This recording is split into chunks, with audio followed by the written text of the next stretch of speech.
Bonsoir chers téléspectateurs, soyez les bienvenus dans Reformation Time. C'est une série de live vidéo que nous faisons sur Facebook pendant lesquelles nous prenons le temps de définir et de redéfinir. À chaque époque de réveil, Dieu a envoyé une réforme. Et lorsqu'on parle de réforme, il y a définition des concepts, définition des termes. On définit ce qui n'a pas été défini et on redéfinit ce qui a été défini mais a été mal défini. Alors, il y a plusieurs choses que nous devons redéfinir dans cette génération, comme le concept de succès. Succès, c'est seulement avoir une grande église, une belle voiture, avoir des miracles, être connu, être to be famous. Rien à voir avec cela. Le succès, selon Dieu, c'est pouvoir découvrir sa destinée et accomplir sa destinée. C'est ce qui compte devant Dieu. Que vous soyez connu ou pas connu, que vous soyez sur TBN, sur Daystar, sur enseignement.com, sur Casarima, n'importe quelle plateforme que vous soyez. Si vous ne faites pas ce que Dieu attendait de vous, vous avez échoué. Comparativement à quelqu'un qui est dans la forêt équatoriale ou amazonienne en train de prêcher dans l'anonymat à des pygmées ou bien à des pygmées. Cette personne non connue mais qui a fait la volonté de Dieu pour elle a du succès. Donc il y a plusieurs choses que nous devons définir et redéfinir en cette saison. Le succès, la destinée, l'élévation. Je faisais rire quelqu'un, je disais, aujourd'hui si j'ai 50 milliards de dollars, en une semaine tout le monde dira que voilà, Dieu a élevé le prophète. C'est simple, je vais acheter des avions et je filme, je dis seulement sur Facebook. Voilà, que toute la gloire revienne à Jésus-Christ. Dieu nous a donné quelques outils pour aller évangéliser le monde. Le lendemain, je poste mes voitures. L'autre jour, je poste l'orphelinat que je viens de bâtir. L'autre jour, je poste... À force que les gens puissent voir cela, ils vont dire à la fin de la semaine, Dieu l'a élevé, Dieu l'a béni, Dieu l'a restauré pour certains. Ouais, donc, les hommes définissent très mal. Alors quand la réforme vient, définissons ce qui n'a pas été défini et redéfinissons les choses avec la perspective biblique et la perspective de l'éternité. Donc j'aimerais parler ce soir pour faire suite à notre message sur père spirituel, mentor et coach. Alors il y a tout un tas de questions qui nous tombent du monde entier. Je vous remercie parce que déjà dans l'espace de 24 heures, plus de 10 000 personnes déjà avaient suivi cette vidéo. Les gens se sont partagés la vidéo, des questions nous viennent de partout. Nous avons eu plus de 30 questions, plus d'une cinquantaine de questions, à part ceux que mon équipe a appris. Sur Facebook on envoyait, sur Instagram on envoyait, par mail les gens envoyaient. Donc nous avons vu l'intérêt de pouvoir comprendre ce thème et ce sujet. Alors à la dernière séance, avant d'aller plus loin, j'aimerais vous inviter à partager la diffusion, inviter vos abonnés, inviter, partager, dites-leur que le prophète est déjà en ligne et nous allons définir et redéfinir certaines choses. Venez très nombreux, nous sommes à combien déjà? 81. 81, oui, je vois que le nombre est en train de monter. Invitez vos frères et sœurs, dites-leur, le prophète est déjà en ligne. Le prophète va nous parler sur le père spirituel, le mentor et le coach. La dernière séance, nous allons parler des mentors et du concept de coach. Mais ce soir, nous allons parler du père spirituel. C'est un élément très sensible qui nécessite d'en parler avec la perspective biblique, en n'étant pas bloqué selon la manière de voir une certaine école, mais en élargissant un peu la vue, en parlant de la complexité, de la diversité du sujet. C'est un sujet qui peut faire couler beaucoup d'encre. Voilà pourquoi j'aimerais que vous puissiez être ouverts. Il y a beaucoup de choses que je dirai ce soir. Vous ne me comprendrez peut-être pas du coup, mais soyez-en sûrs, vivez assez longtemps. Vous retrouverez peut-être pas vous, quelqu'un qui est à vos côtés, dans l'un des cas de figure que je vais exposer en Seigneur. Donc soyez un peu ouverts par rapport à tout ce que vous connaissez, soyez un peu plus ouverts à ce que vous connaissez d'assez, parce que nous allons un peu toucher tous les points, toutes les écoles, toutes les manières de voir, parce qu'à vrai dire, le concept de père spirituel n'a pas beaucoup de base biblique. Ça c'est une chose dont il faut tenir compte. Dans l'Ancien Testament, c'est vrai qu'il y a le concept de père, maître, formation, école. Normalement, dans ce qu'on a appelé les écoles de prophètes, institutionnalisées premièrement par le prophète Samuel. Nous avons vu Élie et nous avons même vu Élisée. Élie en avait plusieurs, il avait à Bethel, au Jourdain, il en avait aussi à Gilgal. Et il y avait comme ça des troupes de prophètes dans plusieurs villes. Vous allez voir Samuel à Rama, à Najot, vous allez voir, il y avait beaucoup de prophètes. Élisée aussi en avait beaucoup. Donc c'était des hommes qui s'étaient reconnus sous l'autorité spirituelle de quelqu'un. Donc voilà, un seul qui a la double pension, Élisée, qui a dit mon père, char d'Israël, my father, char d'Israël et sa cavalerie. Dans le Nouveau Testament, par rapport au ministère de Jésus, on ne dit pas que Jésus était le père spirituel des apôtres, on dit plutôt qu'il était leur enseignant. Il appelait en général Rabbi ou bien Rabouni.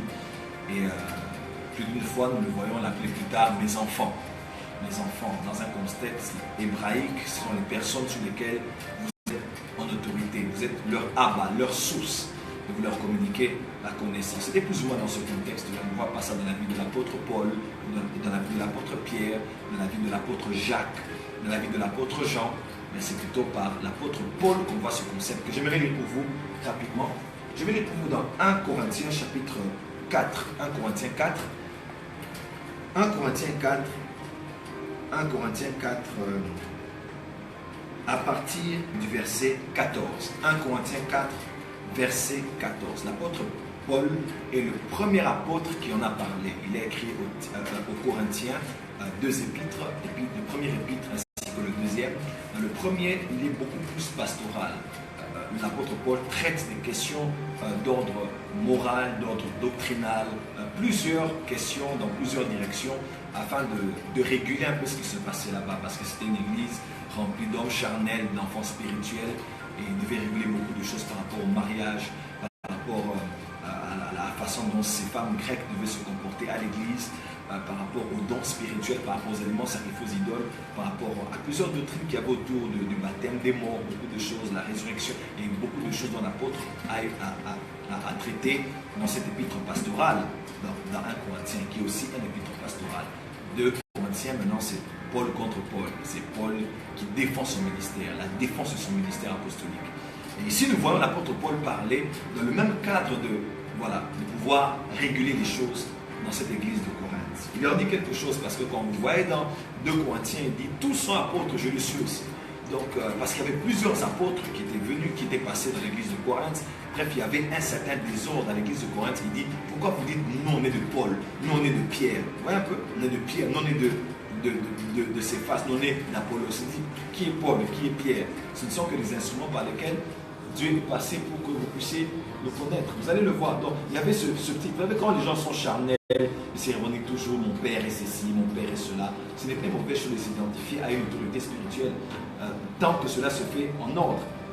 Mais quand le fait de s'identifier à un homme de Dieu commence à vous créer la division avec les fils d'un autre père, les disciples d'un autre maître, et même un autre maître, dans des comparaisons inutiles, comme quoi, moi j'aime beaucoup tel pasteur dans la francophonie. Moi j'aime pas ce genre de choses. Moi je préfère plutôt tel pasteur qui dit ça. Moi je me revendique plus, et tout le monde sait que lui dans son laptop c'est plus tel genre de pasteur. Ce n'est pas mauvais. Mais quand ça commence à créer des zizanies, des compétitions inutiles pour voir qui est le meilleur, qui prêche le mieux, qui est connu le mieux, qui est le plus crédible, alors là on tombe de la chair parce que l'un a sémé, l'autre a arrosé. L'un a la matière qu'on appelle la semence, l'autre a une matière qui est liquide, lui il a arrosé. Chaque homme de Dieu n'a pas le même message, tout homme de Dieu n'ont pas le même message. Vous allez voir, à tel homme de Dieu lui a donné la semence, à l'autre Dieu a donné de l'eau. Il arrive un temps où l'un va s'aimer, mais l'autre va devoir arroser. Voilà pourquoi nous nous complétons. Celui qui prêche la sanctification, c'est son message. Celui qui parle de Christ, c'est son message. Mais ce n'est pas le monopole du message de l'heure. Non, celui qui parle de la prophétie biblique n'a pas le message de l'heure. Le message de l'heure, c'est le plein évangile. C'est ce que Dieu veut dire à son Église dans tous les domaines. Dans la guérison, dans la sanctification, dans l'enlèvement, dans la prospérité financière, dans la place de la famille, dans la place de l'implication de l'Église, dans la réforme sociétale. Tous ces messages-là sont importants parce que c'est comme ça que l'Église grandit. C'est comme ça que l'Église croît avec la sémence et avec de l'eau. Alors l'apôtre Paul, dans cet embrouillement de leadership et de leader et de positionnement par rapport à certains leaders, il fixe quelque chose de très capital à cette église de Corinthe.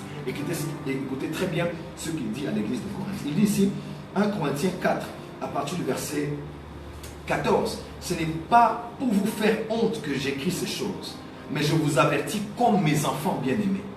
Il parle comme un père, il parle comme une autorité paternelle. Il dit, mais comme mes enfants bien-aimés. car même si vous avez 10 000 maîtres en Christ, c'est-à-dire il reconnaît que ces gens étaient aussi influencés par d'autres maîtres, par d'autres mentors. Et il dit, parce que c'est un concept grec, dans la mythologie grecque, on parle d'un mentor comme étant d'un conseiller, de quelqu'un qui nous enseigne, qui nous instruit, quelqu'un de sage, quelqu'un qui a des conseils pour nous orienter. Il dit, car même si vous avez 10 000 maîtres en Christ, il dit, vous n'avez cependant pas plusieurs pères. Vous n'avez cependant pas plusieurs pères. Là, c'est l'apôtre Paul qui fixe quelque chose à l'église de Corinthe. Il dit, puisque c'est moi qui vous ai engendré en Jésus-Christ par l'évangile. Donc c'est moi qui vous ai engendré. Il dit, vous n'avez pas plusieurs pères, vous n'avez qu'un seul père, parce que le père est celui qui vous a engendré en Christ par l'évangile. Voilà. Là, basically, c'est ce dont l'apôtre Paul parle. Il dit, je vous en conjure donc, soyez mes imitateurs. Pour cela, je vous ai envoyé Timothée, qui est mon enfant bien-aimé, donc votre frère. Ok? Votre frère dans le Seigneur, il vous rappellera quelles sont mes voies en Christ, quelle est la manière dont j'enseigne partout dans toutes les églises. Donc Timothée, en venant, n'allait pas prêcher que Christ. Il avait une mission de renforcer l'autorité paternelle au milieu de ses enfants. Comment? Donc Paul avait demandé à Timothée, voilà, il dit, je vous envoie Timothée, bien-aimé dans le Seigneur, il vous rappellera quelles sont mes voies en Christ. Donc il va parler de Christ, mais faire un lien entre Christ et le Père spirituel. Tu ne peux pas être fils spirituel et tu n'as jamais parlé de ton Père spirituel. Lorsque tu prêches en l'absence de ton Père spirituel dans l'église, tu ne fais pas ton show.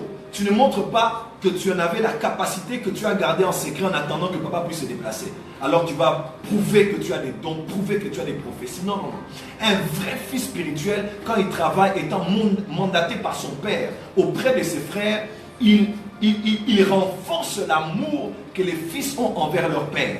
Il renforce l'autorité du père auprès de son peuple. Parce que, voilà, l'apôtre Paul me dit que mon évangile, mes voies en Christ, là c'est un père qui parle. Là c'est une autorité paternelle qui parle. Et il vous rappellera quelles sont mes voies en Christ, quelle est la manière dont j'enseigne partout dans les églises. Donc, Timothée allait venir pour dire, voilà, notre père était allé à Rome. Il avait parlé ainsi à Rome. Je donne un exemple. Il était allé à Thessalonique. Voici ce qu'il avait dit à Thessalonique. Il n'allait pas parler que de Christ, il allait aussi parler de son Père. J'aimerais déjà dire quelque chose ici de très capital. Écoutez-moi très bien. La notion de Père spirituel est biblique. Nous voyons ici l'apôtre Paul, concernant son cas et son contexte, en parlant aux Corinthiens, il dit que vous avez plusieurs maîtres, plusieurs mentors, plusieurs personnes qui peuvent vous enseigner, vous influencer. Mais cependant, un seul Père. Et c'est moi qui vous ai engendré en Christ. Donc pour l'apôtre Paul, un Père, c'est celui qui vous engendre en Christ par l'évangile. Ok? Et engendrer veut dire donner naissance et mener à maturité. Dans le terme grec, donner naissance et mener à maturité. C'est-à-dire que je n'ai pas que donner la naissance. C'est-à-dire que ton Père spirituel n'est pas forcément celui qui t'a amené à Christ, mais celui qui t'a fait croître, qui t'a fait grandir, celui qui a formé Christ en toi, celui qui t'a amené à la maturité. Et l'apôtre Paul parle à cette église de Corinthe. Et il dit même que, voilà, un autre de vos frères, l'un de mes fils, Timothée, qui va venir, il va commencer à vous parler des choses qui ont trait au ministère, mais il faut les attacher à moi, à ma personne. Parce que là, c'est un père qui parle, c'est un chef de famille spirituelle qui parle. Écoutez-moi très bien. En Israël, c'est vrai qu'ils étaient tous Israël. Mais il y avait des tribus. Et chaque tribu était dans des tentes localisées dans une direction de la terre. Les uns étaient autour du tabernacle, ils étaient au nord, au sud, à l'est et à l'ouest. Il y en avait 3 au nord, 3 au sud, 3 à l'est, 3 à l'ouest, qui font en tout 12. Donc ces tribus étaient autour du tabernacle. Écoutez-moi très bien. Et Dieu a ordonné à Moïse de pouvoir fabriquer 2 trompettes d'argent. L'un des sons de l'une des trompettes était pour rassembler les gens, sortir les gens de leur tente pour pouvoir venir. Écoutez-moi, nous sommes tous le corps de Christ et nous prêchons l'unité. Mais non, on n'a pas oublié que Dieu a voulu que chacun de ses enfants puisse se retrouver dans un endroit sous une autorité spirituelle. On l'appelle le Seigneur le souverain des brebis. Vous allez le voir dans Hébreu. Mais nous sommes aussi les bergers. Il dit que Dieu établit des conducteurs. Vous allez le voir même dans Hébreu, pas des conducteurs. parle de ceux qui vous ont précédé dans la foi. Il parle de ces hommes qui doivent être des sources d'inspiration pour vous. Il parle de ces personnes. C'est-à-dire que Jésus est le berger de toutes les brebis. Nous tous, conducteurs et brebis, les conducteurs y compris. Mais dans l'assemblée, il a permis que certains se retrouvent dans tel domaine, dans telle famille spirituelle, bien qu'on est tous en Christ, et ainsi de suite. Voilà pourquoi il y a des églises de maison. Voilà pourquoi il y a des églises dans des villes. Voilà pourquoi il y a des églises locales.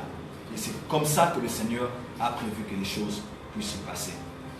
Et ce soir, en parlant de père spirituel, j'aimerais faire mention de certaines choses qui sont très capitales. Écoutez-moi très bien, enfants de Dieu. Je vous demande une faveur, s'il vous plaît. Élargissez votre manière de voir les choses. Vous êtes ministre de Dieu, apôtre, pasteur, docteur, prophète, évangéliste. Vous avez un ministère, vous avez une église. Je sais, je vais parler des choses qui nous concernent pour nous protéger aussi par rapport à nos enfants. Mais j'aimerais aussi dire une chose qui est très importante, c'est que par rapport à nos enfants, il est très capital que nous puissions, nous aussi en tant que leaders, élargir un peu nos cœurs, élargir un peu notre manière de voir les choses.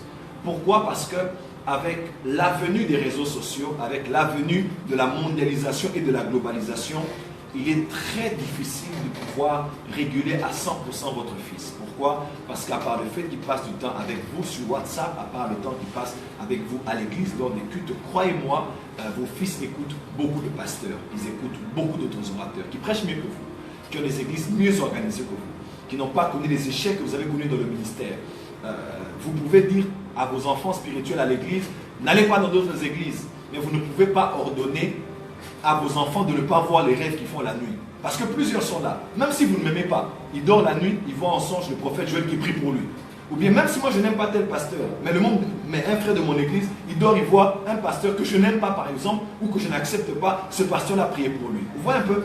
Donc Dieu nous a tous rendus humbles dans cette saison, là on doit l'admettre.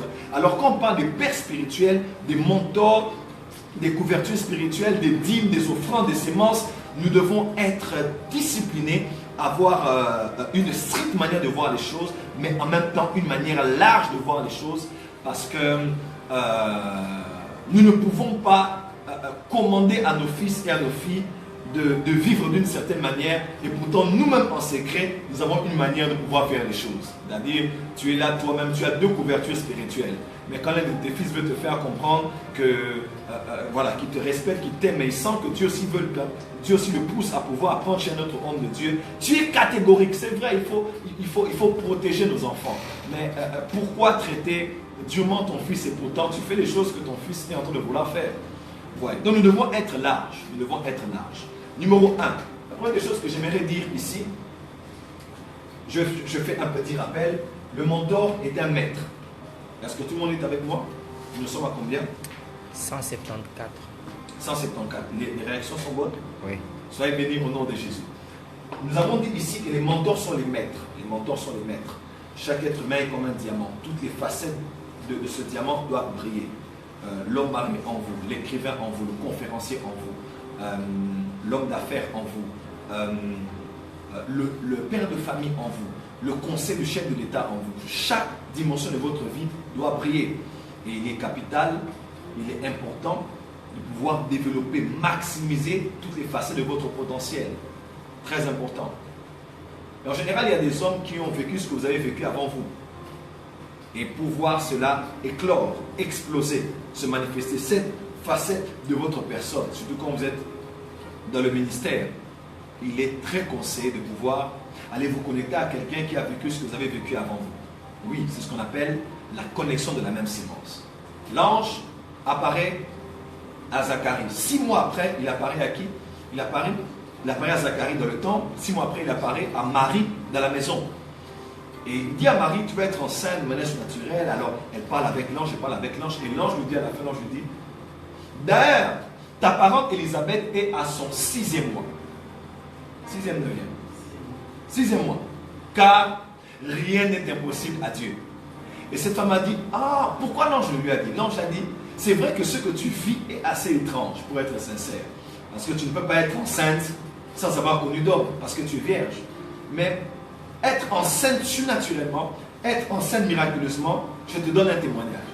Il y a quelqu'un qui 6 mois avant toi est devenue enceinte, celle que tu connais qui n'avait pas d'enfant là pendant des années, elle est enceinte de manière surnaturelle aussi. C'est-à-dire, ce que tu as vécu, quelqu'un d'autre a vécu ce que tu as vécu 6 mois avant toi. Oui, il y a quelqu'un qui 6 mois avant toi a appris à prêcher. 6 mois avant toi a appris à ressusciter les morts. 6 mois avant toi a appris à prophétiser. 6 mois avant toi a appris à se marier. 6 mois avant toi a appris à emmener les enfants à l'école et à les éduquer. 6 mois avant toi, quelqu'un qui a géré un passé chargé avec les membres de son église, qui peut aussi t'aider. 6 mois avant toi, il existe quelqu'un qui a fait 6 mois avant toi ce que tu es en train de vouloir faire aujourd'hui. Mais regardez la sagesse de Marie. Marie s'est levée et Marie est allée voir en acte, avec vitesse. Elle a couru vers Élisabeth. Et quand elle a vu Élisabeth, elle était enceinte naturellement. Élisabeth enceinte naturellement. Lorsqu'elle s'est connectée, se sont salués. C'est vrai que les gens se sont connectés. Et ils ont été remplis du Saint-Esprit sur elle. Elle a commencé à libérer des décrets sur elle. Elle a commencé à parler sur elle. Écoutez-moi. Quand tu es sage, surtout quand tu es dans le ministère, écoute-moi très bien. Avant toi, a vécu ce que tu vis. Tu as des apparitions du ciel qui ne sait pas expliquer. Mais quelqu'un qui, sinon avant toi, a vécu cela. Ne te complique pas la vie. Ne cours pas vers des personnes qui n'ont jamais vécu ça. Voilà pourquoi ne cherchez pas des mentors pour chercher. Cherchez des gens qui connaissent ce qui est de votre domaine. Surtout ceux qui sont appelés au ministère prophétique et au surnaturel. Ne passez pas votre temps à avoir des mentors. Écoutez-moi bien, avoir des mentors devant lesquels vous ne serez que comme devant un tribunal. Vous dites, oh, pasteur, je dormais et j'ai rêvé. J'ai vu un bœuf qui me parlait. Et le pasteur dit, mon fils, fais attention. Le discernement des esprits. Les temps de la fin. Il y a beaucoup d'initiations de l'esprit de la Kabbale. Il est prédisposé à protéger. To gather the sheep. You know? But when you meet a prophet, quand tu rencontres un prophète qui connaît le symbolisme qui est autour du trône, les bœufs, l'homme, l'aigle et le lion, ce qui passe dans son esprit directement, c'est il a rencontré un chérubin. Comment? Et il commence à t'expliquer qu'est-ce que tu as vu. Parce que lui aussi avait vécu cela un jour. Voilà, sorry for the network. Excusez-nous pour la connexion. J'espère que ça ira bien, ça ira mieux au nom de Jésus-Christ. Est-ce que ça va? Oui. Les réactions sont bonnes? J'ai vu Samuel le prophète. J'ai vu Samuel comme ça, le prophète. Je l'ai vu dans la réunion. Bon, si j'explique à un pasteur, il va dire attention. attention. Mais si je dis c'est un prophète, il va dire oh. Mais quand on parle de nous sommes approchés, Hébreux chapitre 12, de Sion, de la cité de Dieu, des esprits, des saints parvenus à la perfection. Comment? Là, tu rencontres des hommes qui nagent dans une certaine fréquence spirituelle. Et tu n'as pas peur, tu es en confiance. Et il t'établit dans la vérité scripturaire. Et il te montre que ce que tu vois n'est pas anti-biblique. Pourquoi? Parce qu'il fonctionne dans la fréquence dans laquelle tu veux fonctionner. Il faut avoir des mentors. Dans beaucoup de domaines. C'est très important. Dans le domaine de l'écriture, trouver quelqu'un qui voilà.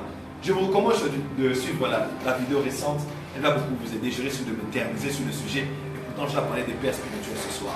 Très important. Mais je vous donne un conseil en passant. Un conseil en passant. Aussi vrai, il est important que vous puissiez tailler tous les secteurs.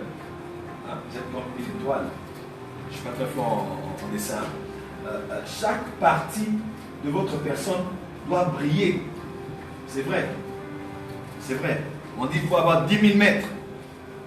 Mais ça, c'est un conseil que je dis en tant qu'apôtre aussi, comme l'apôtre Paul. Ça ne veut pas dire qu'il disait et 10 000 mètres. Non.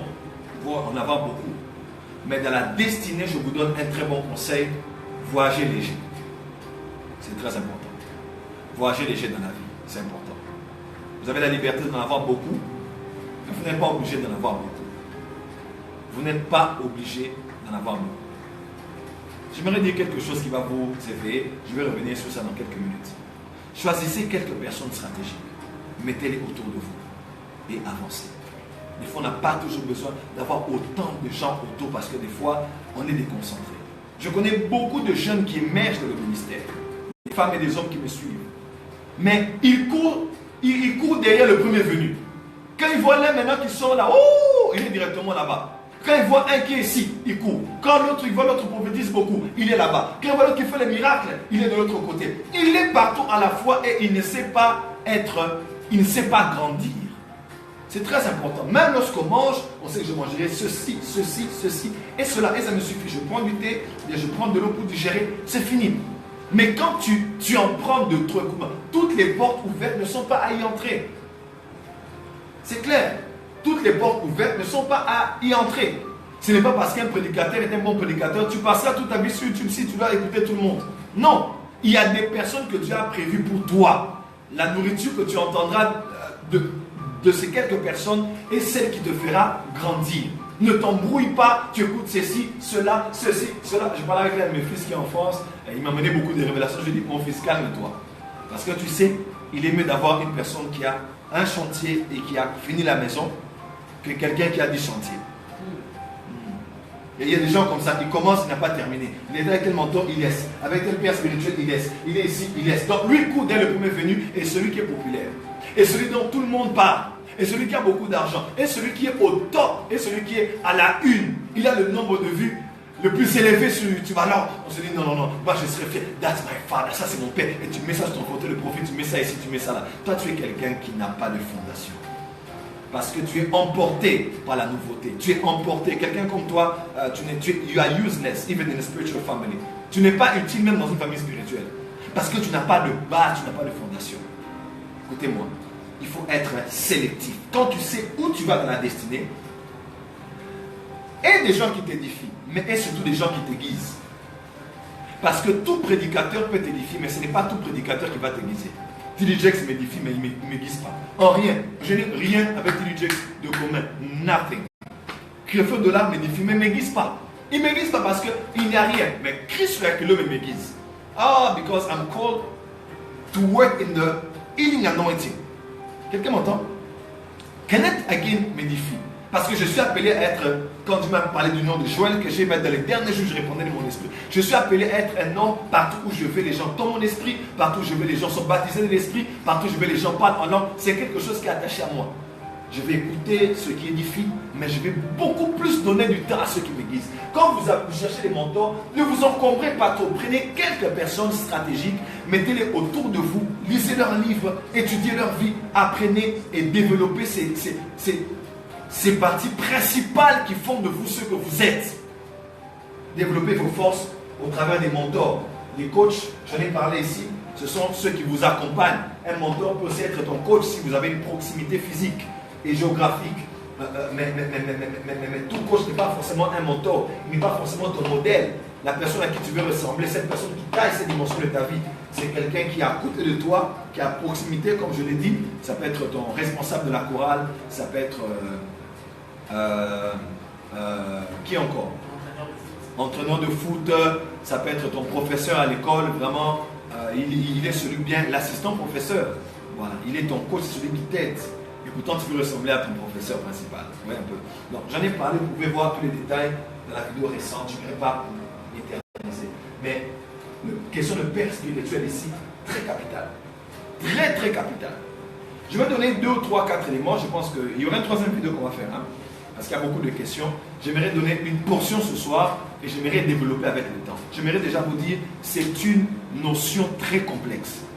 Même moi-même, même vos pasteurs vous diront, malgré certains qui sont durs, il ne faut pas être hypocrite. Moi, je n'aime pas l'hypocrisie. On ne peut pas dire aux gens, voilà, on ne peut pas dire, je voulais dire certaines choses, mais je suis tellement direct dans mes paroles que je préfère apprendre à me réserver sur certaines choses. Mais tout ce que je veux dire ici est très simple. Nous ne devons pas être hypocrites. Et ça, tous les pasteurs qui sont en train de me suivre ne seront pas contre moi que ces choses sont vraiment capitales. Numéro 1. Numéro 1, ton père spirituel peut être celui qui t'a emmené à Christ. Oui, il peut être celui qui t'a emmené à Christ. Il t'a emmené à Christ, il t'a baptisé, il t'a formé, il te porte, il te suit, il t'appelle, il est avec toi. Ton père spirituel peut être aussi la personne qui t'a emmené à Christ, qui t'a engendré dans le Seigneur. Comme l'apôtre Paul a dit, qui t'accompagne dans ta foi chrétienne. Après, tu as quitté l'université, tu t'es marié, tu as des enfants, il est avec toi, il t'accompagne. Cet homme est ton père.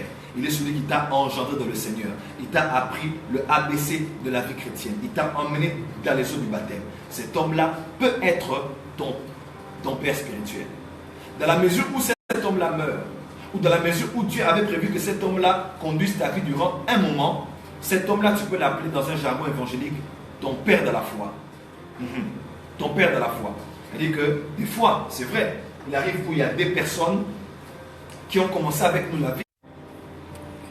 Est-ce Excusez-nous pour la connexion, nous allons essayer d'améliorer la prochaine fois. Il me semble qu'il pleut ces jours-ci et c'est un peu compliqué. Des fois, Dieu permet que certaines personnes vous aient engendré dans le Seigneur, vous aient accompagné dans vos débuts. Même moment, Dieu lui-même permet que cette relation devienne comme saisonnière. C'est-à-dire que c'est quelqu'un qui vous a dirigé, mais qui ne vous emmènera pas plus loin. Je vous ai parlé de Paul. Ça va? Ouais. L'apôtre Paul était à l'école de Gamaliel. L'apôtre Paul, après, avait rencontré Anania, qui avait ouvert les yeux. Il y avait même une révélation. Ni à Gamaliel, ni à Barnabas, Dieu n'avait révélé quelque chose de particulier. Mais à Anania, Jésus était apparu à Paul, il avait parlé aussi à Anania. C'était quelque chose de très spirituel, mais pourtant, cet homme n'a pas continué avec l'apôtre Paul. On ne l'a pas vu être en contact avec l'apôtre Paul dans les restants des années de sa vie. Et après, nous voyons Barnabas qui le tient la main et qui le conduit. C'est-à-dire, un père spirituel n'est pas toujours celui qui nous a emmenés dans le Seigneur, qui nous a prié pour notre baptême du Saint-Esprit. Paul a été baptisé du Saint-Esprit par la prière d'Anania. Mais après ça, Anania ne l'a pas emmené plus loin. Pas du tout. Donc, ton père spirituel peut être celui qui t'a emmené dans le Seigneur et t'a dirigé jusqu'à ce jour. Mais ton père spirituel n'est pas forcément celui qui t'a emmené dans le Seigneur aussi, dans la mesure où cet homme a guidé tes pas durant une saison. Il t'a emmené à un niveau pour te laisser entre les mains du Seigneur au travers des mains de quelqu'un d'autre. Cet homme-là peut être appelé, dans ce sens, ton père dans la foi. Ce couple peut être appelé tes parents dans la foi. Et que ce sont eux qui t'ont conduit dans la foi chrétienne, qui t'ont formé dans la saine doctrine, qui t'ont équipé, qui t'ont conduit, qui t'ont montré, qui ont posé les fondations sur lesquelles les autres vont venir bâtir après. Ouais, donc des fois, de manière saisonnière, Dieu peut permettre qu'un homme puisse vous conduire jusqu'à un certain niveau et après donner comme un relais à quelqu'un d'autre. Peut-être à d'autres gens, jusqu'à ce qu'à un moment vous allez vous rendre compte que Dieu ne permettra qu'une personne ou qu'un couple soit avec vous plus longtemps que prévu. Benny Hinn a été affecté par Catherine Kuhlman. Dire que Benny Hinn est le fils spirituel de Catherine Kuhlman, c'est un peu trop dire. Il chantait à la chorale, lisait le livre Catherine Kuhlman, l'héritage qu'elle m'a donné. Il chantait à la chorale. Il a même eu une apparition, mais il n'a jamais vu Catherine Kuhlman face à face. Jamais. Jamais il ne s'est assis, il voulait un rendez-vous, mais après ça, Catherine Kuhlman était morte. Mais le pasteur, le père spirituel, l'ami, père spirituel et ami de Benny Hinn, c'était Oral Roberts. C'est auprès de lui qui donnait ses offrandes, ses dîmes, il a été son ami, son intime, et le pasteur qui le dirigeait.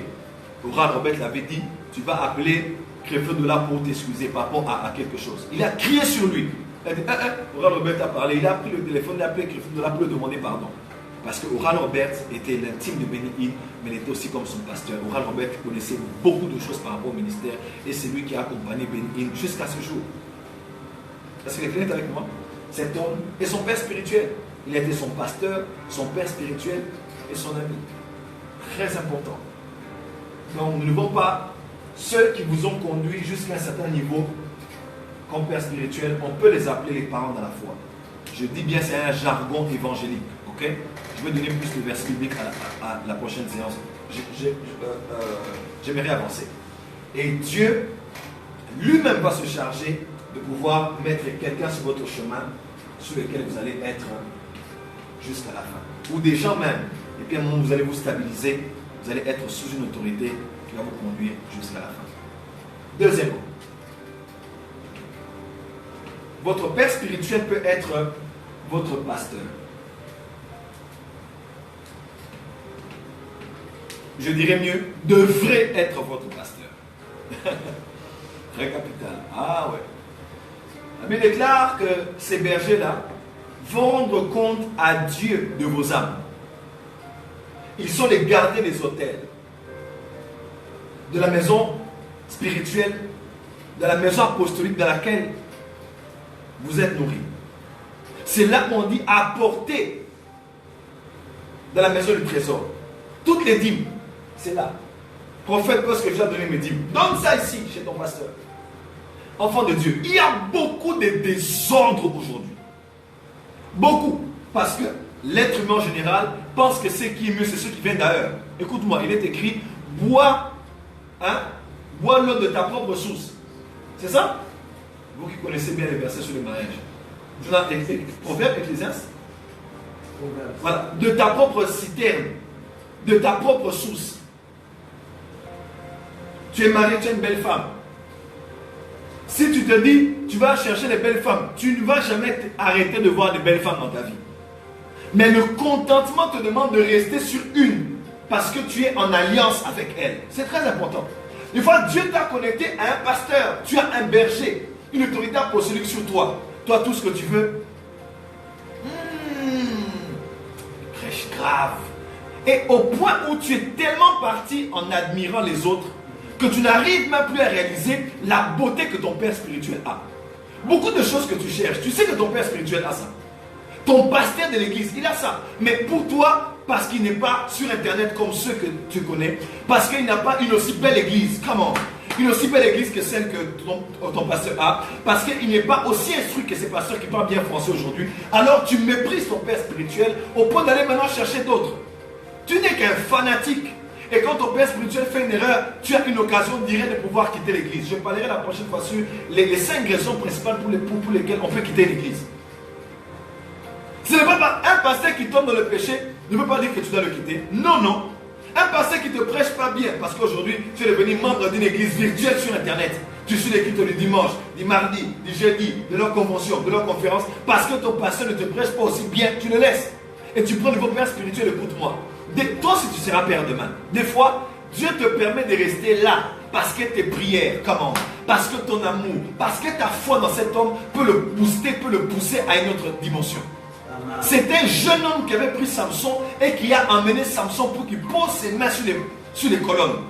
Afin de vaincre les Philistins plus qu'il n'avait fait autrefois. C'est un jeune. Où sont les jeunes aujourd'hui à l'église qui vont dire c'est vrai, notre père ne parle pas aussi bien français que les autres. C'est vrai, notre père n'a pas un aussi beau compte Facebook avec beaucoup d'abonnés comme leur pasteur. Mais c'est l'homme que Dieu nous a donné.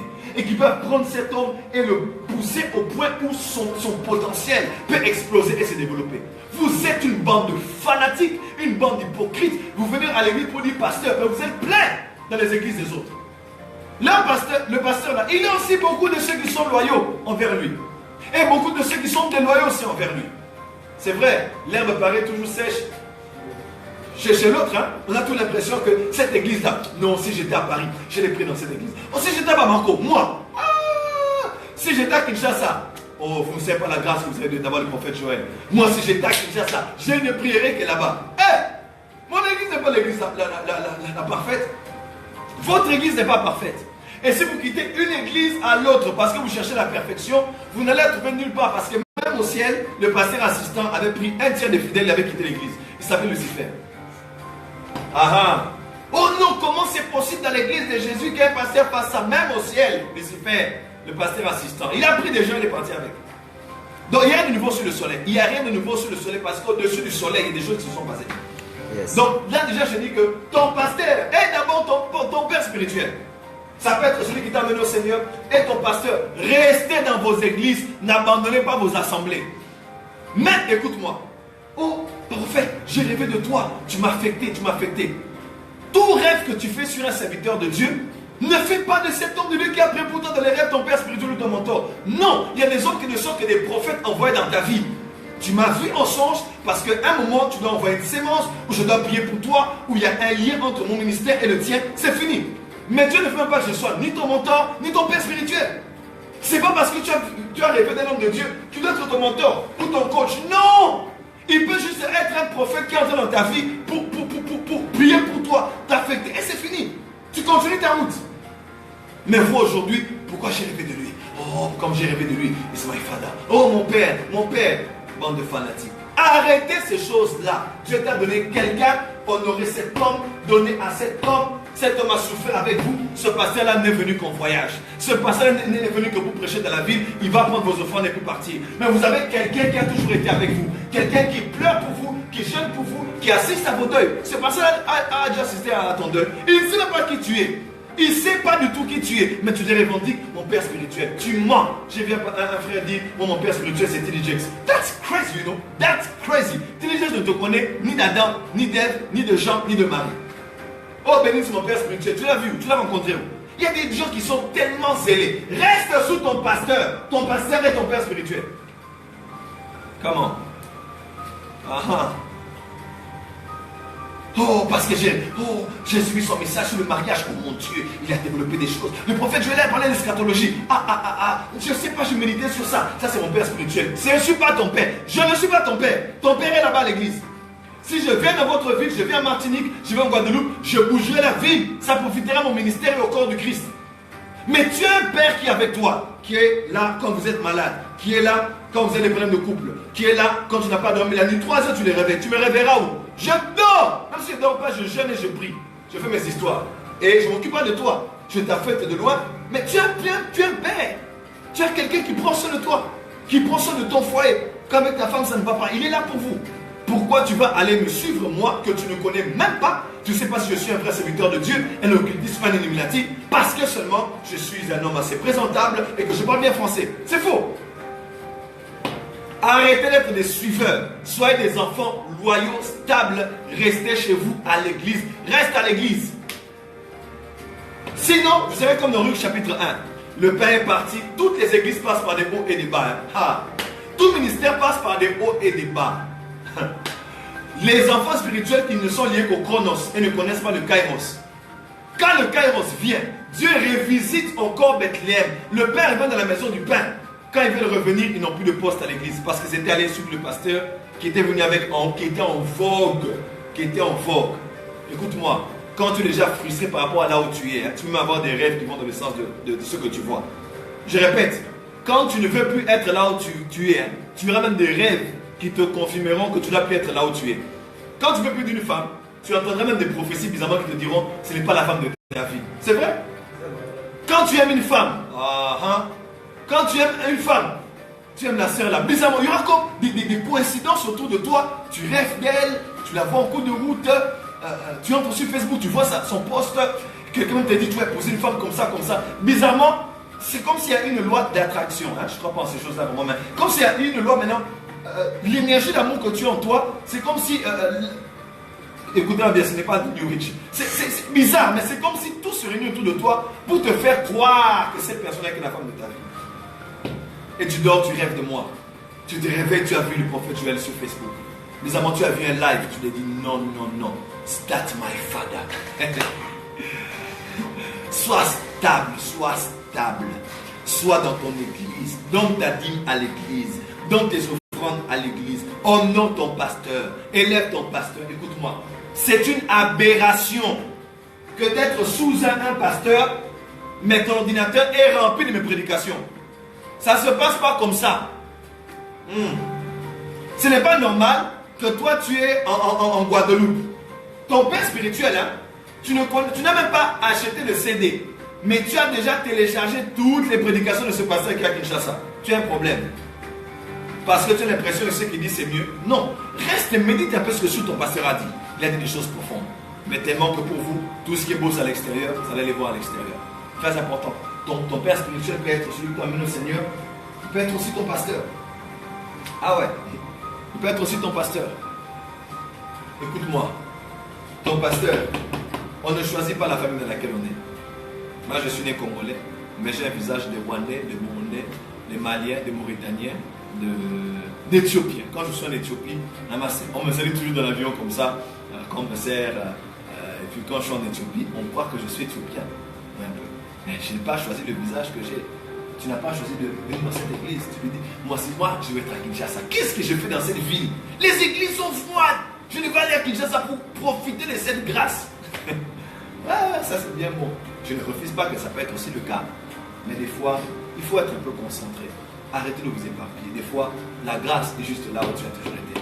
Mais tu es tellement aveuglé par tes frustrations, parce que tu as vécu à l'église, que tu ne veux même plus voir la beauté de la grâce que Dieu a donnée à ton pasteur.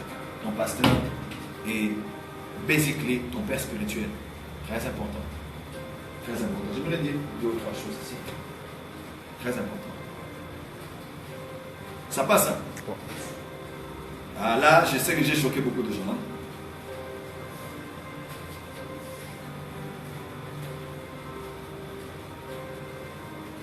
Voilà. Comme je disais, capital, parce que votre pasteur peut devenir aussi comme ce pasteur-là.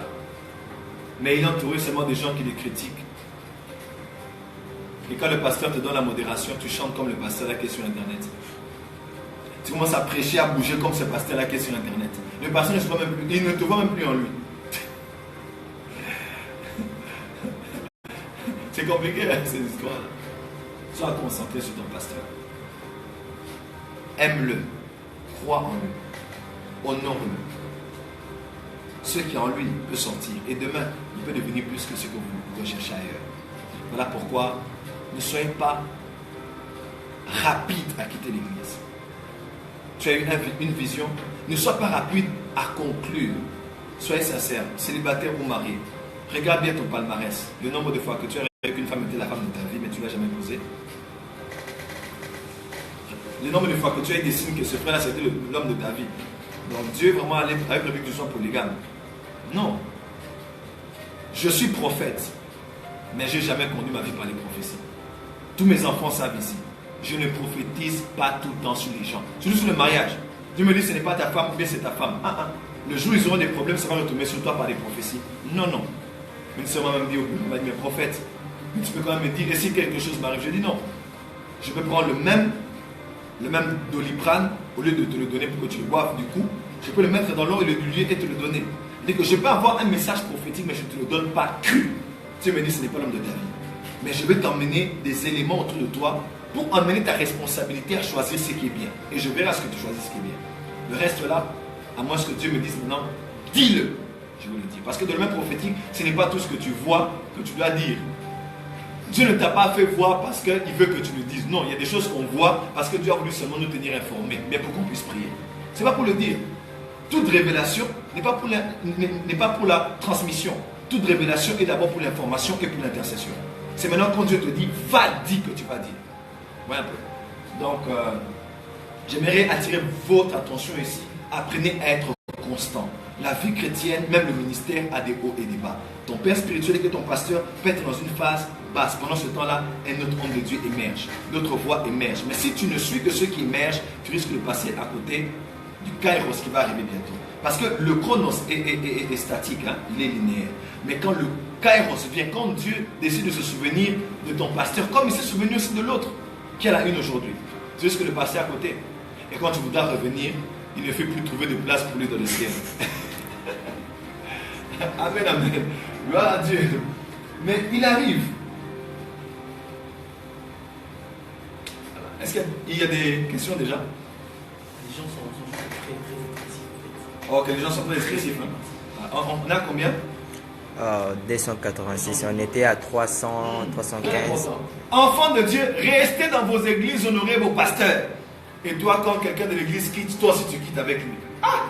Ce que tu sèmes, tu le mentionneras aussi. Ce que tu sèmes, vous qui quittez mal chez vos pères spirituels. Moi, je bénis Dieu pour mon fils spirituel, Jimmy Maï. Un exemple. Je n'ai, en ma connaissance, jamais vu un pasteur libérer son fils dans l'honneur. Ce dimanche, le prophète Jimmy était là, je lui ai donné le micro, il a fait un service puissant ici. Il s'est réveillé le matin, il m'a dit, papa, j'ai fait des songes. Il a commencé à me dire les visions qu'il avait eues. On a gardé une très bonne relation. C'est mon fils que j'ai engendré dans le Seigneur. Je me pour avec lui. Je l'ai libéré, mais il est toujours avec moi. Je l'ai libéré de la structure de l'église, mais je ne l'ai pas libéré de mon autorité spirituelle. Voilà un peu. Et il est là. Mais dans mon ministère, j'ai connu des hauts. Hein. J'ai connu des bas. J'ai connu des périodes où si tu es fils spirituel, tu es olé olé. Tu peux me quitter. Tu vas te dire, je pense que Dieu a donné autant de signes. Hein. Il faut sauver sa vie. Mais je bénis Dieu. Aucun de mes fils n'a bougé. Aucun. Sauf le fils de la perdition qui a quitté le marché.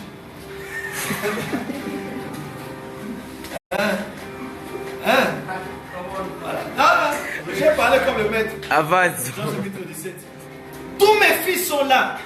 Et j'aime beaucoup ce qu'ils disent. Des fois, quand je suis là, je déprime. Je me rappelle cette année, ça c'est un petit témoignage seulement que je vous dis. Cette année, je me rappelle, j'avais déprimé. Au début de l'année, j'ai fait une grande dépression avant d'aller en Inde. Je ne voulais même plus aller en Inde. J'ai dit, je n'irai plus en Inde. J'arrête ce programme. Le prophète Jogras est venu à la maison. Il m'a dit, non, tu peux aller en Inde. J'ai mis beaucoup de conditions. Il a dit, non, mon cher, tu dois aller en Inde. Et le prophète Jogras m'a dit, il est venu à la maison. On a fait 4 heures du temps à la maison. Il a dit, non, quitte le machine, va en Inde. Comment ils veulent te recevoir là-bas avant de rentrer au Congo. Va en Inde. Je ne voulais même plus aller parce que mes valises, j'ai quitté Bujumbura, mes valises sont restées avec Kenya Airways. au Kenya. Et comme ça, pendant près d'un mois, j'ai voyagé en Inde sans mes valises. Je vais dire, je ne veux plus voyager. Je suis déprimé, j'allais mal. J'étais en train de traverser la vallée de l'ombre de la mort. Je ne voulais même plus vivre. Je dis, Seigneur, là tu me prends, là c'est fini pour moi. Donc, tu n'as plus besoin de vivre. Hein, prophète, tu as dit ça, oui? Parce que nous sommes des hommes de Dieu. Nous sommes des hommes. J'ai dit, j'arrête le ministère. Seigneur, tu me prends, c'est la 3e fois, 3 ans successifs que j'ai dit à Dieu, tu me tues. Je n'ai plus besoin de vivre. Tu me prends, moi et le ministère, I'm down with this ministry. Trouve-toi quelqu'un qui est meilleur que moi, qui va faire ce que je dois. Je ne suis pas meilleur que mes pères, je vais mourir. Déprimé, fatigué. Et pourtant, je venais de voir des miracles pour eux. Je demandais aux gens, prenez les pieds. Je faisais pousser les pieds. Pou, pou, pou. Les pieds poussés. Les mains. J'arrive à Kigali, l'un des fils de Miles Monroe, qui a écrit l'un des livres qui est même plus vendu que le livre de John Maxwell. Il était là, je dis, j'ai envie de faire pousser des jambes et des bras. Si quelqu'un a une jambe plus courte, sa femme dit, mon mari, il avait une jambe comme ça. Je le fais venir. Ceux qui sont à Kigali peuvent le savoir. Il était assis sur la chaise. L'une des jambes plus longues que l'autre. Je prends, je dis, les jambes poussent, la jambe ne poussait pas. Je dis, quoi? Moi je te bats, tu m'écoutes. J'ai pris la jambe, j'ai dit, pousse. La jambe a poussé, poum. La jambe, oh my God. Et la jambe la plus courte a dépassé la plus longue. Jusqu'à ce que l'apôtre Million est venu et a dit, prophète, la jambe a dépassé, réduit la jambe. Quel miracle, quel surnaturel. On allait au Gabon, je pense qu'il y a un couple qui a assisté au masterclass qui sont ici, avec nous à Kinshasa. Dieu avait parlé même sur une femme qui avait une jambe plus courte que l'autre. On n'a pas prié. Je prenais sur les prophètes de Matthieu. Elle avançait, la jambe poussait. Et la jambe, ils sont là, la jambe la plus courte a dépassé celle qui était la plus longue. Et le pasteur Luc Ondias m'a dit, il faut réajuster les pieds. On a réajusté, elle a commencé à marcher net. Mais quand tu tues les prophètes de Baal, des fois tu es en pleine dépression. Je ne voulais même plus. J'ai dit, j'arrête le ministère, je meurs. Cette année, oui. L'année passée, je l'avais dit. L'année d'avant, je l'avais dit aussi. J'ai dit, le ministère là, j'arrête. Vous ne savez pas ce que les hommes devaient traverser. Tu ne sais pas ce que ton pasteur traverse. Mais au moment où ton pasteur, ton père a le plus besoin de toi, c'est quand toi tu le lâches. Parce que tu veux aller suivre quelqu'un d'autre qui est à la une, qui est connu sur YouTube. Il est sur Top Chrétien, il est sur enseignement.com, il est ici, il est là-bas, il est au voyage et toi tu te dis, je vais être son fils pour être fier. C'est vrai qu'humainement parlant, l'homme aime faire partie d'une organisation qui réussit. Mais des fois il y a des épreuves. Et tous mes fils se sont passés les mots. Ils ont dit, on doit parler à papa maintenant. Papa, tu voyages. J'ai voyagé avec le t-shirt de Jimmy Mbaya. J'ai voyagé avec le jeans de Jimmy Mbaya. Vous m'entendez? J'ai pris le petit sac à main de mon parrain de mariage. C'est comme ça que je suis allé en Inde. Avec aucun vêtement. Comme on m'a vu m'habiller les vêtements des Indiens. C'était acheté sur place. Mon fils Jonathan, Belen peut le témoigner. Mais c'est au moment où j'avais le plus besoin de mes fils qu'ils ont été là. Papa, tu es notre général. Les générales passent souvent par les temps difficiles. Tu m'as dit une chose que j'ai dit, papa. Élie avait demandé la mort. Dieu a envoyé un ange. Où est-ce que tu as vu Dieu même dire, oh voilà, tu es dépressif, tu es très déprimé, voilà, je te comprends, je compatis. Il dit, il a dit, mange et bois car le chemin est trop long. Tu vas aller oindre Élysée, aller oindre Jéhu. L'autorité politique et l'autorité prophétique. Et il m'a dit, désolé de te dire papa, mais Dieu est plus concerné par ses intérêts que par ta dépression. Et je me suis dit, donc si Dieu n'a pas besoin de nous, Dieu n'est pas là. Quel est ce soldat qui s'embarrasse des affaires de la vie, s'il veut plaire à son maître? C'est dans 2 Timothée. Hein? Oui. Tu peux prendre la Bible. Quel est ce soldat? 2 Timothée, chapitre 2, je pense. Voilà. Je vais redire quelque chose de capital ici. Capital. Et votre pasteur pleure pour la construction de l'église. Tout ton argent via PayPal pour l'église qui est à Kinshasa. Via Gabon pour l'église qui est au Gabon. Et mon fils.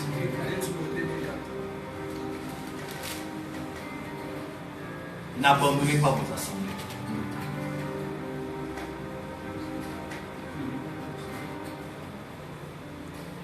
Il n'est pas bon de soldat qui s'embarrasse des affaires de la vie. S'il veut plaire à celui qui l'a enrôlé. Dieu t'a enrôlé. Il n'est pas bon que tu t'embarrasses des affaires de la vie. Moi j'étais là, je pensais ma vie, j'ai des combats, j'ai des défis, j'ai des éclats de ma vie. Dieu a dit, tu pars. j'arrive en Inde. Oh mon Dieu, ceux qui étaient en Inde peuvent se rappeler à l'église de El Bethel. Les sourds qui ont entendu le dimanche, c'était comme un jeu. Une fille, je pense, elle a 36 ans, elle était sourde. Je suis allé non pas à Kerala, je suis allé à Chennai avec Pat Kaba, mon fils. J'arrive là-bas, on n'a pas vu cette vidéo parce que, comme c'est quelqu'un qui est d'une famille hindoue, on avait refusé de le montrer. Cet homme était venu marcher par. J'ai pris cet homme, j'ai dit, tu crois que Jésus peut te guérir? Il a dit oui. J'ai dit marche. J'ai la vidéo dans ma tablette, non, de la tablette de Pat Kaba. Le monsieur a commencé à marcher guéri. Il a dit, je sens une énergie qui est entrée en moi. Je suis allé à Kerala. J'ai dit, tous les sourds venaient. Vous avez même vu les vidéos. Tout le monde est. Et je me suis dit, j'allais m'embarrasser, m'encombrer des affaires de la vie. Et pourtant, mon maître m'a enrôlé pour amener le réveil en Inde. Et tout ça, la force que j'ai eue, je les dois à mes fils spirituels. Pasteur, est-ce que tu as des fils? Fils, est-ce que toi tu es un père? Tu es comme un enfant bâtard. Tout celui qui vient, tu parles. Et quelqu'un vient prêcher chez vous à l'église. Allez, quand il part, tu pars avec lui. Allez, tu es déjà parti. Voilà que d'autres pasteurs n'aiment même plus inviter des gens. Parce qu'ils savent que leurs fidèles, c'est vrai, écoutez-moi, les pasteurs peuvent avoir des manquements, ne pas être à la hauteur, mais ça ne nous donne pas le droit de laisser nos maisons où nous avons commencé. Voilà pourquoi ça peut être celui qui t'emmène à la foi, ça peut être aussi ton père spirituel, ton pasteur. Je vous donne un conseil d'aîné, un conseil de père, un conseil d'ami peut-être. Dans la vie, il faut savoir définir les relations. Ok? Définir les relations. Parce que tu vois quelqu'un à la télé, tu vois quelqu'un sur Twitter, Instagram, tout ça, directement, ne te hâte pas d'appeler quelqu'un mentor, père spirituel. Calme-toi. Oui, calme-toi, calme-toi. Sois calme. À force de parler, tu risques d'être lié par les paroles de ta propre bouche. Sois calme. C'est un homme de Dieu qui m'influence beaucoup. Point bas. Au point d'aller dire, mon père ou mon mentor, vas-y calmement. Je peux être en train de t'influencer. Mais je ne suis qu'un prophète. C'est pas parce que je suis prophète maintenant, mon père, tu ne me connais pas. Tu veux m'envoyer l'argent, est-ce que tu en as déjà fait autant dans l'église dans laquelle tu es? Ce n'est pas convenable. Ce n'est pas convenable. J'ai un fils et une fille spirituelle, ils sont du Kenya, la femme est du Kenya, l'homme est de Katama. Je travaille dans une société minière. Alors ils étaient dans une église au Kenya, et ils sont venus maintenant, ils n'ont plus de contact avec leur père spirituel. Et ils sont venus, ils ont commencé à prier à l'église. Et Dieu m'a montré clairement que c'était mes enfants spirituels. Ils étaient à l'église, je les encadrais, mais ils n'avaient plus beaucoup de contact avec leur église de base. Ils m'ont dit maintenant, quand on a la dîme, qu'est-ce qu'on fait? Moi-même, je leur ai dit, vous allez commencer à prendre une portion pour envoyer au Kenya. Ah, quel est ce pasteur qui va dire ça? Je dis, votre papa là, continuez à l'honorer en public. Parlez en bien de lui, honorez-le. Il a fait un grand travail. Si je peux être avec vous aujourd'hui, c'est parce qu'il vous a aidé. Si je peux vous avoir jusqu'à ce point et vous mûrir, c'est parce qu'il a mis une sémence. L'un a sémé, l'autre a arrosé. Il a fait sa part, je vais faire aussi la mienne. Ça va? Tout va bien? Des questions, hein? Ouais. Quand les gens devinent, ils n'en font pas. Ils n'en font pas. Ils ne bloquent même pas, laissez-les. Quittez l'église. Pourquoi? Parce que je sais que ce sont mes enfants qui sont sur ma couverture, mais ils viennent de quelque part.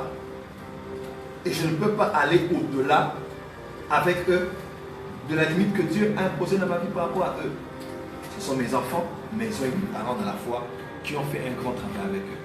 Nous devons avoir une vue large de combien de gens peuvent être influencés par beaucoup de gens. Un autre témoignage. Est-ce que vous connaissez le prophète Emmanuel Makandiwa? Beaucoup de gens le connaissent. Un prophète puissant au Zimbabwe qui a une grande église, il y a une chaîne de télévision, Dieu le trouve dans les miracles, très fort dans l'enseignement. Il a insight, une spiritual authority, very crazy. Il a une grâce formidable de Dieu. Et les gens le connaissent comme le frère du prophète du Angel, parce qu'ils ont le même père spirituel, le prophète Victor Koussiboateng, que beaucoup de gens connaissent. Alors je vois beaucoup de gens dire, le prophète Makaniwa, il est plus posé, il est plus mature, il est plus sage. La sagesse, ce n'est pas de parler calmement, hein. Ça, j'ai envie de le savoir. Parce que beaucoup de gens pensent que parler en parabole, c'est être sage, être plus posé en tempérance, c'est ce qui fait de quelqu'un sage, pas du tout. Le commencement de la sagesse, c'est la crainte de l'éternel. Quelqu'un peut parler beaucoup de paraboles sans craindre Dieu, il n'est pas sage du tout. C'est une petite parenthèse. On sait qu'ils ont le même père spirituel. Mais je vous donne l'histoire que vous ne connaissez pas. Est-ce que vous savez que le prophète Makandiwa était allé chez le prophète Angel pour être son fils spirituel? Est-ce que vous le savez? Le prophète Emmanuel Makandiwa a vu le prophète Angel à UK sur les vidéos. Il a vu au Zimbabwe, à l'hôtel Mykonos, pour ceux qui connaissent Harare. Ils étaient dans un restaurant, un monsieur ancien combattant entre avec des béquilles sans pied, sans le pied droit. Le prophète Angel dit au prophète Makandiwa, regarde là-bas. Et il fait ça. Aïe! L'argent va commencer à pousser. Poum, poum, poum, poum, poum. Le prophète Makandiwa a failli tomber. Il a dit, I want you to be my father. Et Dieu a dit à Hubert Angel, a dit, il ne sera pas ton fils spirituel, il sera ton frère spirituel. Et il a appelé le prophète Victor, il a dit, il y a un frère ici, papa, je veux que tu l'adoptes comme tu m'as pris. Le prophète Victor a dit, jamais moi, les fils spirituels, vous donnez des mots de tête, c'est trop de charge, moi je suis fatigué de tout ça. Quelqu'un me suit, juste fatigué de tout ça, je ne veux plus entendre parler de fils petit. Papa, fais-moi confiance. Prends Emmanuel, qui soit aussi ton fils. Et jusqu'à ce que Emmanuel Makandiwa est devenu fils spirituel de Victor Koussi. Et d'ailleurs, celui qui est beaucoup plus proche sur les médias du prophète Victor, c'est Emmanuel Makandiwa qui fait venir tout le temps son père spirituel. Tout ce qu'il fait, il le fait avec son père spirituel. Regardez une vidéo sur internet, le prophète Makandiwa prie pour des femmes qui avaient des gros ventres. Et les ventres diminuent, disparaissent. Vous savez qu'est-ce qu'il dit? Son père spirituel était là. Il dit, si je peux utiliser la grâce de mon père quand il est au Ghana et faire des miracles alors que je suis ici, il dit, à plus forte raison quand mon père est là, je peux faire tous les miracles parce que la grâce de mon père est là. Vous voyez comment les gens comprennent le sens de la paternité. Et ce prophète évolue, mais il a fallu que le prophète Hubert Angel, que beaucoup de gens ne comprennent même pas, qui est l'un des Branham de notre temps moderne, puisse dire, on doit bien définir ça. Tu n'es pas mon fils, tu es mon frère. On a la maladie d'être père spirituel aujourd'hui. Quand quelqu'un vient, donc tu coûtes, le premier venir, mon fils, mon fils, mon fils. Et tu ne gères personne. Tu ne t'occupes de personne. Vous pouvez avoir 2 ou 3 que tu gères, que plusieurs juste pour remplir la liste des fils que tu as. Oh lui là c'est mon fils, là c'est mon fils. Ton fils par rapport à quoi? Oui un peu. C'est très compliqué. Mais il a fallu que quelqu'un définisse la relation. Il faut bien définir. Et ton père spirituel peut être l'ange que Dieu envoie dans ta vie. Tu es pasteur, ton papa spirituel est mort. Tu es frère d'une église, tu as quitté, tu es allé pour certaines circonstances. Ou je ne sais pas où est-ce que tu te retrouves. Mais ton père spirituel peut être aussi quelqu'un qui est au-delà de ton pasteur de l'église. Excusez-moi de le dire, mais on doit être sincère. Ouais, je sais que beaucoup de pasteurs, j'ai pris votre part, mais permettez-moi aussi de le dire. Je ne mentirai pas. Yes. Ouais. Voilà, j'ai répondu à une question. Il se peut, et je ne mens pas, que Dieu puisse faire que tu sois dans un pâturage, mais que ta source soit ailleurs. C'est vrai.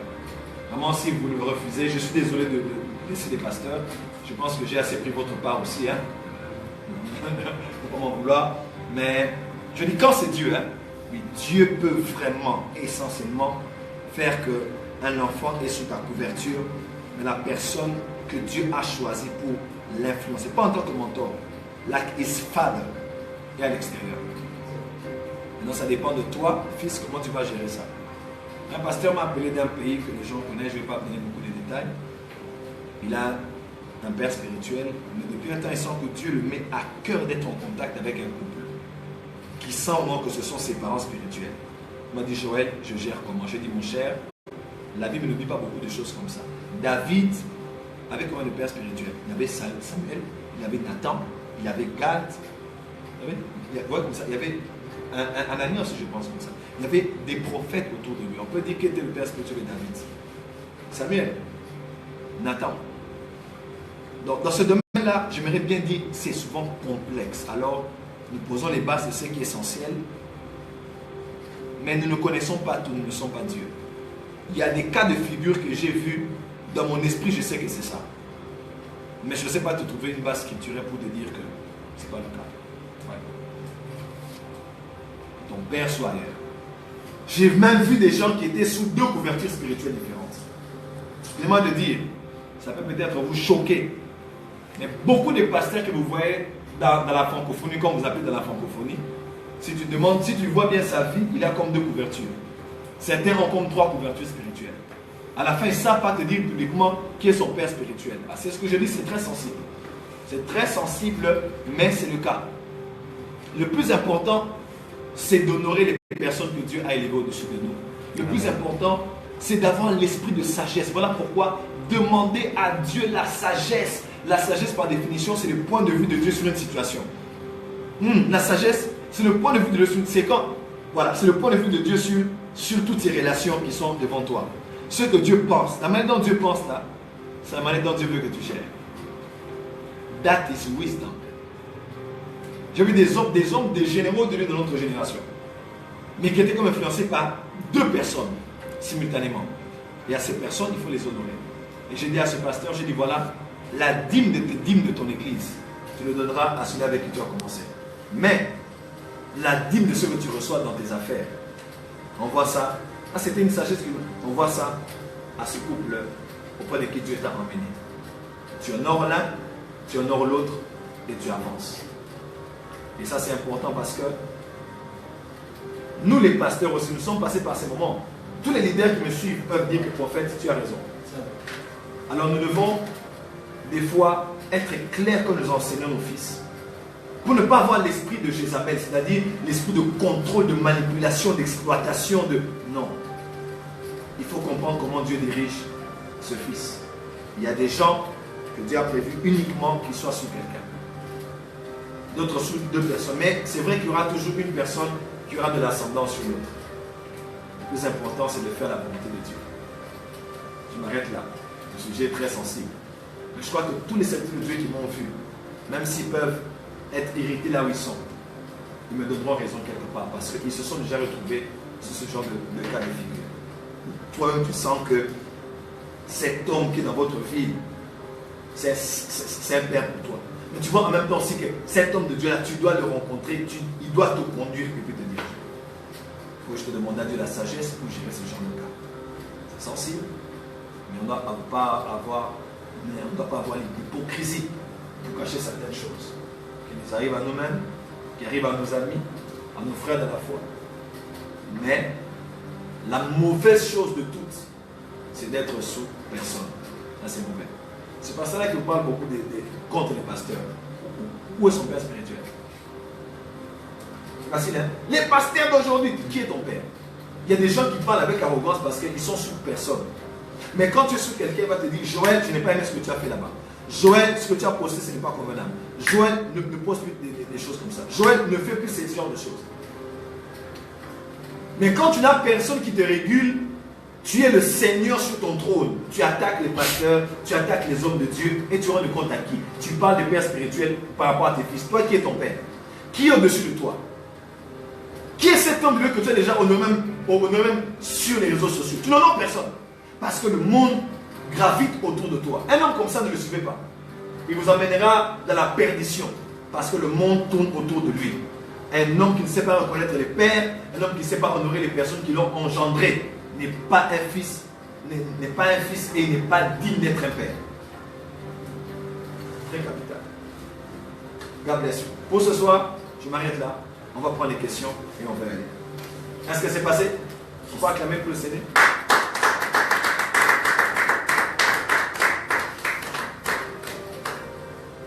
La première question. Oui. On demande si c'est possible de réussir dans le ministère sans avoir un père spirituel. Est-ce possible de réussir dans le ministère sans père spirituel? Soyez sûr que vous allez réussir. Mais vous n'aurez pas l'impact que vous pourrez avoir si vous avez un père spirituel. Vous allez peut-être réussir en retard. C'est-à-dire que tu as fait ce que tu étais censé faire en 2 ans, tu l'as fait en 20 ans. Mais crois-moi, la sagesse se trouve sous les ailes des grands.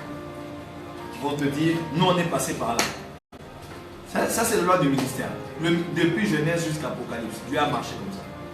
Tu vas voir quelqu'un qui est passé avant toi dans un certain milieu et qui va t'indiquer la voie à suivre. Tu vas réussir, mais tu peux réussir en retard. Avec beaucoup de coups et de blessures, avec beaucoup d'erreurs que tu aurais pu éviter si tu apprenais des erreurs des autres. Tu n'es pas obligé de faire des erreurs pour apprendre, non. D'autres ont fait les erreurs que tu es censé faire dans le ministère. Si tu es sous eux, tu vas tirer la sagesse de ne pas faire ce qu'ils ont fait. Bref, tu gagnes le temps en ayant un père. Tu gagnes le temps. Voilà. La deuxième question, comment reconnaître son père spirituel? C'est en esprit que j'ai dit. À part les cas de figure que j'ai donnés. J'ai bien dit, c'est un sujet très complexe.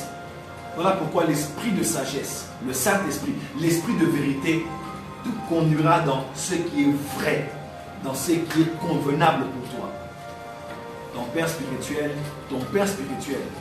si ce n'est pas dans tous ces cas que j'ai donnés, celui qui t'emmène au Seigneur ou ton pasteur, crois-moi, en esprit tu sentiras que c'est cet homme qui est l'ange qui est au-dessus de moi, que la personne m'a donné, qui doit conduire ma vie, conduire mon foyer. La personne auprès de qui je dois donner mes dîmes. La personne qui doit avoir la main sur la personne qui doit gronder sur moi. Quand tu grondes sur les gens, qui gronde sur toi? Comment? Oui, sur la notion du père spirituel saisonnier ou du père adoptif. C'est une notion valable, un père spirituel saisonnier.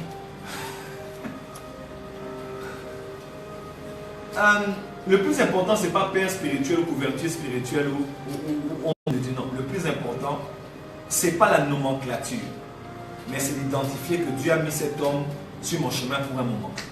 Je maximise ce que je dois maximiser pour ne pas faire plus, pour ne pas faire moins à ses côtés. Mais profiter de ce que Dieu a voulu que je profite à ses côtés.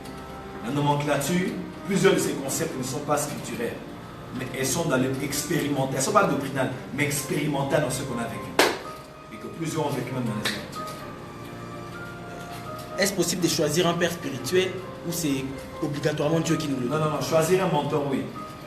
Choisir un père spirituel, je ne crains que tu ne puisses pas livrer ta destinée entre les mains de quelqu'un sans avoir consulté Dieu. Il ne faut jamais courir ce risque.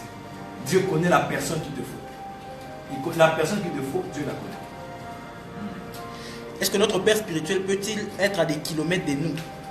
Oui, mais il faut s'arranger pour le voir. Il faut s'arranger. Nous, on prend des avions, on paye des billets, on prend des avions, on prend des offrandes. Tu vois et on te bénit, on prie pour toi et tu fais des rapports. Tous les jours, tu fais des rapports. C'est très important. Ouais. Est-ce qu'on peut avoir un père spirituel qu'on n'a jamais rencontré, qui ne nous connaît pas, dont on a juste lu des livres et regardé certaines prédications? Non. Là, c'est un mentor.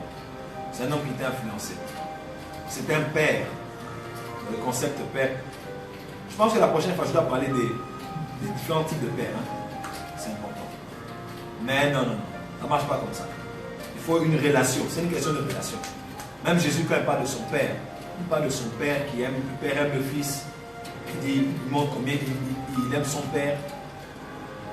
On voit qu'il y a une relation entre Jésus et son père. C'était son père en esprit, mais on sent qu'il y a une relation.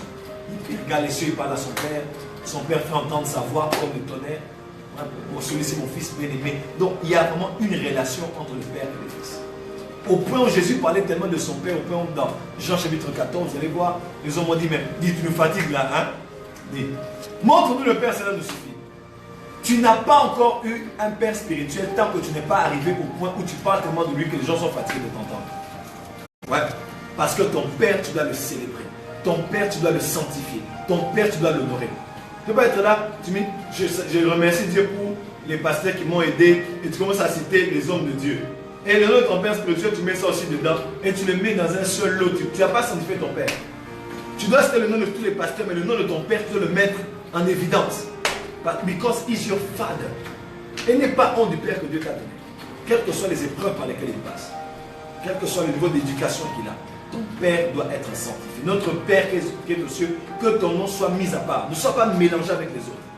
Il faut que les gens sentent que telle personne a de l'autorité sur toi. Telle autre, mais telle personne a de l'autorité sur toi. Le pasteur Bodium du Nigeria, avec qui on a prêché chez l'évêque Amazou. Malgré tous les hommes que tu connais, tu sens que Mathieu Ashimolo et tu sens que Mike Modok ont de l'influence sur lui. Ce sont des personnes sanctifiées dans son ministère. C'est important que l'on sache. Comment faire pour établir un père sur sa vie? Toi, tu n'établis pas, toi, tu vas sous. S'établir, c'est aller sous lui. C'est aller sous lui. Ton père est comme un parapluie. Le parapluie, quand tu prends, tu dois l'élever. C'est toi qui fais ce pas. Tu dois prendre le parapluie, tu l'élèves. Et le parapluie n'est pas au-dessus de toi pour t'écraser. Il est au-dessus de toi pour te protéger des intempéries. La soumission est un acte volontaire.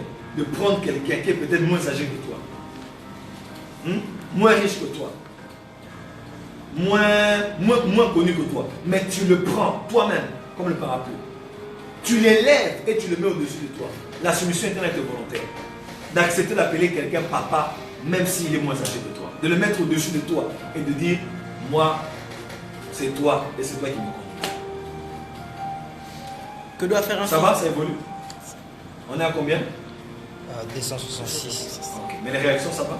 Oui, les réactions sont très bonnes et les autres demandent que ça peut se continuer, qu'il y ait vraiment des séances de... D'accord. On va finir dans 10 minutes. Que doit faire un fils quand son père devient indigne ou est indigne? Il doit prier pour lui et il doit couvrir la nudité de son père. Un vrai fils couvre la nudité de son père. Moi, j'ai les meilleurs fils. Hein. Même quand j'ai été dénigré, tu vas voir tous les fils. Mon père, l'homme de Dieu, le général de Dieu. C'est comme ça que les fils sont. Un vrai père couvre la nudité de son père. Il ne va pas exploser pour dire c'est triste dans le corps du Christ. Oh Dieu, vraiment. Oh Seigneur, Jésus revient bientôt. Des hommes en qui on croyait, qui ont sali la sainte doctrine. Là, tu n'es pas un fils. You are not a son, you are a sin. Il y a une question qui nous est venue ici. La différence entre le père spirituel dans la conversion et le père dans l'onction. C'est une autre dimension. Vous savez vous-même de quoi vous parlez. Mais je pense qu'au minimum, j'ai expliqué ce que j'ai expliqué. Il y a une question, on demande, est-ce que ton mari peut être ton père spirituel? Ah! Oh my God! Très bonne question. Oui. Oui, et oui, et oui, et oui. À une certaine mesure. Il doit être ton pasteur. Mais ton père spirituel, il est bon que vous deux vous soyez soumis aussi à les parents spirituels.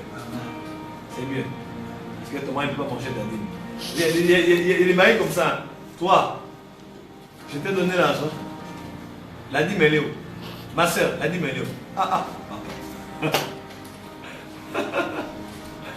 Non, c'est beau de voir qu'avec votre épouse, avec un couple qui sont vos parents spirituels. Que faire quand un homme s'improvise être votre père? Il faut les zapper. Il faut les zapper. Il y a des gens comme ça, tu l'écris sur internet. Bonjour pasteur, pouvez-vous prier pour moi? Oui ma fille. Je vais prier pour toi. Demande ton numéro. Il y a des gens qui s'improvisent des pères spirituels. Quand tu ne vois sa photo, elle poste là-bas. My son. Et tout ça pour montrer devant tout le monde qu'il est aussi équipé. Et des fois, vas-y mollo. Que faire quand la femme, disons, n'a pas la même révérence que moi pour mon père spirituel? Il fallait y penser avant le mariage. Ah oui, je dis la vérité. L'un des indices qui te montre que cette femme ne sera pas une bonne femme dans le foyer, c'est quand elle n'est pas prête à se soumettre aux gens auprès desquels tu te soumets. C'est un très mauvais signe. Quand ta femme te suit, tu es soumis, ta femme est soumise, vous allez réussir. Parce que quand ils vont vous parler, ils vont parler à ta femme et à toi, vous allez évoluer. Bon, que faire maintenant quand c'est déjà le cas? Il faut faire des concessions. Seulement dans le mal dans les concessions, c'est qu'il n'y a plus de passion. On gère en politique, en diplomatie intérieure et extérieure. Et c'est ta croix. Tu vas devoir gérer les deux. Tu ne peux pas te séparer de ta femme. Tu peux aussi déshonorer ton père. Il faut prier jusqu'à ce qu'elle ait les yeux ouverts pour qu'elle puisse honorer les personnes que tu honores. Mais pour ceux qui sont célibataires, surtout s'il vous plaît, une femme qui n'honore pas les serviteurs de Dieu, qui n'honore pas la personne près de qui toi tu es, qui ne croit pas aux choses que Dieu fait avec ces personnes-là. Pardon. L'étoile, si tu as un appel au ministère, nettoie les mains. Tire-toi. Parce que le mariage n'est pas que le sexe. Le mariage n'est pas que dormir, se réveiller, aller sur la douche ensemble. Le mariage, c'est aussi quand les problèmes viennent, vous avez des gens qui sont des voix qui peuvent parler sur vous. Tais-toi! Je parle à ma fille maintenant. Je parle à ma fille. Et le problème est géré. Que dites-vous sur la notion du grand-père spirituel? Le père de votre père spirituel, qui est-il pour vous? Il est votre grand-père, vous êtes son petit-fils. Ah, il y a une sœur qui m'a fait rire, il est prophète. Si ce pasteur-là est ma mère spirituelle, donc toi tu es mon oncle spirituel. Les jargons aujourd'hui charismatiques. Ça c'est terrible ce que nous avons fait dans le corps de Christ. Là. Mon grand-père spirituel, mon oncle spirituel, mon cousin spirituel. Non, on est seulement de la même famille spirituelle. Voilà. Que m'apporte précisément le père spirituel, un père spirituel? La couverture spirituelle. Il t'apporte la sagesse. Il t'apporte l'amour. Il t'apporte l'encouragement. Vous savez, moi j'ai des pères au-dessus de moi. Un père, la relation de père et de fils, c'est d'abord une relation d'amour. J'étais à DHL aujourd'hui, aller retirer 2 chemises que m'envoie le prophète spirituel. 2 chemises, Angelo Galasso. 1500 € chaque chemise. DHL a revendiqué, ils ont dit, comment 2 chemises peuvent être aussi chères?